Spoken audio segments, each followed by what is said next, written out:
बावल संजय सिंह पत्रकार बावल कस्बे में पुलिस और डॉग स्क्वाड की टीम ने जगह जगह निरीक्षण किया और संदिग्ध लोगों की तलाश की गई। पुलिस अधीक्षक के निर्देश अनुसार कस्बे में ढाबों, होटलों, बैंकों व अन्य स्थानों पर संदिग्ध लोगों की तलाशी की गई। झुग्गी झोपड़ियों में रहने वाले लोगों के आधार कार्ड जांचे गए। पुलिस ने बताया कि गणतंत्र दिवस से पहले संदिग्ध लोगों की तलाशी के लिए अभियान चलाया जा रहा है ताकि कोई अप्रिय घटना को रोका जा सके। टीम के अधिकारी बाजार में निकले, कोर्ट और आसपास तलाशी अभियान चलाया। पुलिस अधिकारी ने बताया कि लोगों का सहयोग मिल रहा है, अपराध को रोकने में जनभागीदारी जरूरी है। उन्होंने कहा सभी लोगों में जागरूकता बढ़ रही है। व्यापारियों ने अच्छी पहल बताया। उन्होंने कहा लोगों संदिग्ध दिखने वाले लोगों की पुलिस को सूचना देते रहने का आह्वान किया, जिससे आपराधिक घटनाओं को रोका जा सके। जनता के सहयोग के बिना अपराधों पर लगाम नहीं लग सकती। आसपास होने वाली संदिग्ध घटनाओं की जानकारी पुलिस से साझा करते रहे, जिससे आपराधिक घटनाओं को रोका जा सके। इस अवसर पर कमांडो संदीप कुमार, आनंद कुमार, सुखबीर सिंह, संदीप कुमार बावल थाना की टीम अधिकारी व CID दमकल विभाग, एम्बुलेंस, एडवोकेट बावल बार से सभी मौजूद रहे।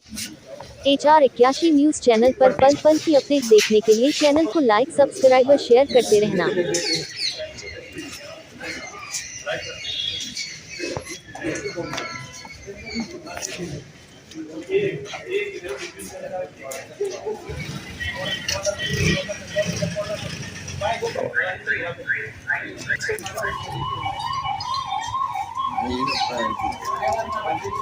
हमें एक संदेहजनक वस्तु मिली है, इसलिए जगह को खाली करना है, लेकिन किसी तरह की भगदड़ नहीं मचानी है।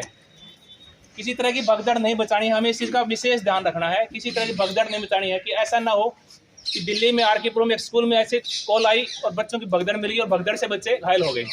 तो हमें किसी तरह की हड़बड़ाहट नहीं करनी है। तो सबसे पहले जगह खाली करेंगे। जब भी खाली करेंगे सभी व्यक्ति अपना अपना सामान साथ ले जाएंगे। क्या करेंगे? अपना अपना सामान साथ ले जाएंगे। क्यों ले जाएंगे?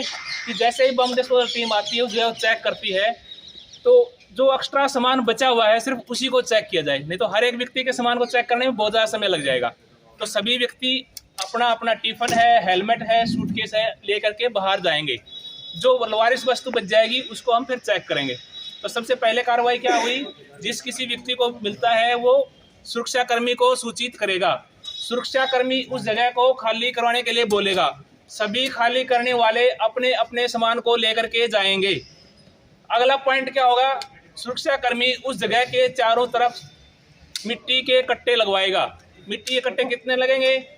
उस जगह से 2 फुट की दूरी पर और 3 फुट की ऊंचाई होनी चाहिए। अगर ये आइटम है और इसकी 1 फुट की ऊंचाई है तो इसका 3 गुना ऊंचा रखा जाएगा। ये फटता यही है। इसको फाड़ने के लिए इसी कार्य होती है। अब इसको कैसे फाड़ेंगे? उसके लिए कोई भी सेल की बैटरी से लगाते हैं। अगर सीधा सेल लगाएंगे तो उसके पास फट जाएगा। फाड़ने की कार्रवाई में वो करता है तार के थ्रू, तो उसमें कोई स्विच लगाता है, मैकेनिज्म जाएंगे। क्यों खोल दे जाएंगे? कि बम ब्लास्ट होता है तो उससे प्रेशर निकलता है। वो प्रेशर क्या होगा? खिड़कियों के द्वारा बाहर निकल जाएगा, नुकसान कम होगा। ठीक है सर। तो पहले खाली करवाएंगे, उसके बाद उसके चारों तरफ कट्टे लगवाएंगे। कट्टे लगवाने के बाद बिल्डिंग में है तो खिड़की और दरवाजे खुलवा देंगे। उसके बाद बम डिस्पोजल टीम आता है। जैसे कि आज एक आर्टिकल रखा हुआ था, उस रखे हुए आर्टिकल को हम कैसे डिटेक्ट करेंगे? उसके लिए हमें अपने व्यक्ति को बम सूट लगाते हैं। उसके बाद हमारे पास एक मशीन होती है NLJD, non linear gel detector. ये सिर्फ इलेक्ट्रॉनिक्स को डिवाइस करती है। पहले जो मशीनें होती थी वो सिर्फ मेटल को डिटेक्ट करती थी। ये किस लिए होता है? ये टाइमर बम है, जो टाइम डिवाइस लगी हुई है, इलेक्ट्रॉनिक डिवाइस लगी हुई है, डिले टाइम लगा हुआ है, उनको डिटेक्ट करने के लिए एक मशीन होती है। इस मशीन के अंदर लिखा हुआ आता है सेमीकंडक्टर है या एक्सप्लोसिव है। जैसे ही मशीन इंडिकेशन देती है तो जो भी हमारा टेक्नीशियन होता है वो थम्स अप करके इशारा देता है कि इसके अंदर सेमीकंडक्टर है। फिर उसके बाद उसके अंदर एक्सप्लोसिव है या नहीं, उसको डिटेक्ट करने के लिए हम डॉग को भेजते हैं। डॉग हमारा वहाँ जाता है, जाते ही चेक करता है कि इसमें अंदर एक्सप्लोसिव है तो बैठ जाएगा, नहीं बैठे तो वापस आ जाएगा। तो डॉग वहाँ पे बैठा तो इसे इंडिकेशन समझा हमने कि एक्सप्लोसिव है। तो इस तरह उसके बाद हम उसका एक्सरे लेते हैं। एक्सरे लेने के बाद हम उसकी बैटरी वगैरह को एक प्रक्रिया होती है हमारी, उससे उसको डिफ्यूज कर देते हैं। तो मुख्य चीज़ अब ये आए कि ID होती क्या है? ID होती क्या है? Improvise explosive device. अब इम्प्रोवाइज एक्सप्लोसिव डिवाइस किसको कहेंगे? ऐसा कोई इलीगल व्यक्ति जो अवैध साधनों के द्वारा बारूदी यंत्र बनाता है। किसके लिए? जान माल को नुकसान पहुंचाने के लिए, उसको IED बोलते हैं, इम्प्रोवाइज एक्सप्लोसिव डिवाइस बोला जाता है उसको। तो इम्प्रोवाइज एक्सप्लोसिव डिवाइस किसी टाइप का होता है, इसमें मैकेनिज्म कई हो सकते हैं। हो सकता है वो रिमोट से चलने वाला हो सकता है उसमें प्रेशर स्विच लगा हो, आप उठाएंगे प्रेशर रिलीज होते ही ब्लास्ट हो जाएगा, हो सकता है खींचेंगे तो रिस्ट हो जाएगा। कुछ आजकल ओकास्टिक भी आए हुए हैं कि आपकी आवाज़ आएगी तो ही हो सकता है, टेम्परेचर पे भी हो सकता है, बहुत सी चीज़ें हो सकती हैं। तो इसलिए हमें सबसे पहले यही करना है, शांति बनाए रखनी है, उस जगह को खाली कर देना है और प्रिकॉशन के लिए सैंड बैग वगैरह लगाना है और बम डिस्पोज को बुलाना है। समझ गए सर? किसी का और किसी का कोई क्वेश्चन? ईंट की जैसी शक्ल का भी हो सकता है, किसी भी शेप में आ सकता है वो।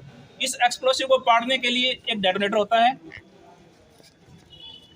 ये एक डेटोनेटर होता है, इसके अंदर 1 ग्राम एक्सप्लोसिव होता है। जैसे अपना 1 तोड़े में 10 ग्राम होता है, यानी 1 तोड़े का 10वां हिस्सा होता है। अगर ये यहाँ पे फट जाता है तो मेरी गर्दन उड़ सकती है। सर हाथ में लगेगा, हाँ इसको छेड़ सकते हैं। अगर ये चीज़ कहीं मिल जाती है तो क्या करेंगे? कभी भी इसको यहाँ से नहीं पकड़ना है, मैं भी नहीं पकड़ूंगा, इसको ऊपर से ही पकड़ना है। अगर इसको हम हाथ लगाएंगे तो मेरे हाथ के टेम्परेचर से भी ये इनिशिएट हो सकता है, यानी कि फट सकता है। मेरे हाथ से ऊपर से गिर जाएगा तो ही फट जाएगा। तो कोई ऐसी चीज़ मिल जाती है तो हमें उसको सावधानी से रुई लगा करके अलग से रखना है, ठीक है? कई बार इंसिडेंट ये आता है, स्क्रैप में कई जगह बम मिल जाता है, तो बम को उठा करके क्या करते हैं, कहाँ मिलता है? या तो SHO साहब के रूम में मिलता है या दीवान जी के पास मिलता है। तो हमें उस चीज़ को हैंडल करने के लिए सावधानी रखनी है। कोई भी विस्फोटक चीज़ मिल जाती है, उसको सैंड बैग लगा करके अलग से जगह पे सेफ डिस्टेंस पे लगभग 100 फीट की दूरी पे उसको रखवाइएगा। चारों तरफ सैंड बैग लगवाइएगा, एक गार्ड लगा करके उसको वहाँ करवा दीजिएगा। कभी भी SHO रूम में थाने के अंदर लाने की कोशिश नहीं करनी है, ठीक है सर? समझ गए? तो ये आज की हमारी डीब्रीफिंग थी। आज की कार्रवाई का हमारा मुख्य उद्देश्य आप लोगों को अवेयर करना था कि समाज में इस तरह की घटनाएं हो रही हैं। आप लोग अवेयर रहिए, आप लोग ही हमारी आंख और कान हैं। आप लोगों की सूचना मिलेगी तो हम भी आप लोगों की सुरक्षा करने में तत्पर रहें। मैं परवीन नहचाना, बावल बार एसोसिएशन प्रधान है। और आज ये बम निरोधक के दस्ता आया हुआ था, वो एक मॉक ड्रिल हुई थी कि उसमें बम अगर बाय कोर्ट परिसर में कोई रख देता है या कोई ऐसी मिस हैपनिंग होती है, उसका मॉक ड्रिल की गई थी। तो उसके बारे में बम निरोधक दस्ता आए थे, स्क्वाड डॉग आए हुए थे, उनके उसमें आज एक कार्यक्रम था। बावल SHO था, CI के इंचार्ज थे, फायर ब्रिगेड थी और बाकी उनके सभी स्टाफ जो थे वो आए हुए थे। तो उन्होंने बताया कि अगर बाय ऐसा कुछ होता है तो उन्होंने बताया कि इस तरीके से हमें करना चाहिए, ये सेफ्टी करनी चाहिए। उस हिसाब से उन्होंने मॉक ड्रिल जो आया हुआ था साथ उन्होंने